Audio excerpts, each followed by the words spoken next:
This slide is a way to convey two important pieces of information.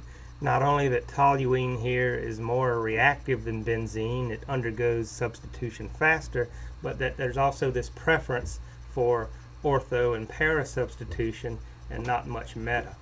On the right you see plain old benzene, and those ones represent the fact that all of the hydrogens in a benzene molecule are equally reactive, and we just assign them a reaction rate of 1 unit. So when we look at toluene there on the left, you can see the 42 tells us that the ortho positions are going to be substituted 42 times the rate as the corresponding hydrogens in benzene. And the para position with that 58 means that it's 58 times more reactive, again, compared to plain old benzene. Whereas the meta positions, the 2.5, those are smaller numbers, so that means it's less likely for you to get substitution at that position. So all of those numbers in blue are bigger than 1, so that means all of the positions are more reactive than plain old benzene, and so toluene undergoes nitration faster, and in general it undergoes electrophilic substitution faster than benzene does. But we end up with a preponderance of ortho and para products because those positions are particularly highlighted. They're particularly reactive here. And so that kind of leads to those percentages that were seen on the previous slide. And while it's not always possible to try to predict what the actual percentages of ortho versus para are, what we'll find is that if we know that something is more reactive than benzene, like toluene here, then we can predict that our major products are some mixture of ortho and para, but not much meta. And so we divide the world into substituents like this methyl group that we call activating because they make the ring more reactive than benzene, and those things will also be ortho and para directing as far as where that incoming electrophile ends up. The rest of the world is going to be deactivating substituents that react slower than benzene, and as we'll see, end up directing that incoming group to a different position.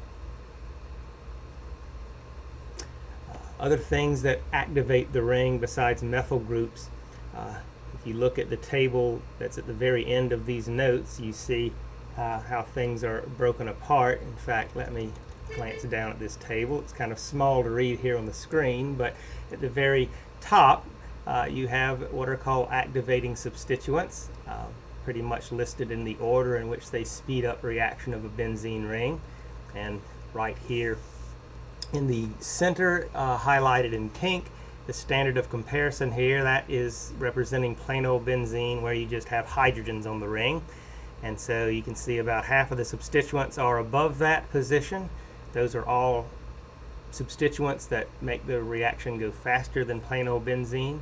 And you can see they also have the effect of giving ortho and para substitution, meaning not much meta. And everything that's below our benzene here in pink, these are collectively deactivating groups. They slow down the reaction relative to benzene. And notice they are, for the most part, listed as meta-directing.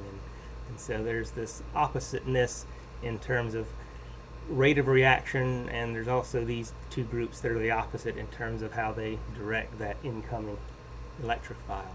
So back up here to where we were. You'll notice that several of the groups that are activating have either nitrogen or oxygen atoms that are directly connected to the ring, and things like a hydroxyl group and phenol here. That is also something that gives you, as you see here, ortho and para, but no meta at all. The percentages, again, don't worry about those specific values, 44 and 56. But the point is that phenol, being an ortho and para director, is going to be expected to give us significant amounts of those isomers, and again, not much meta.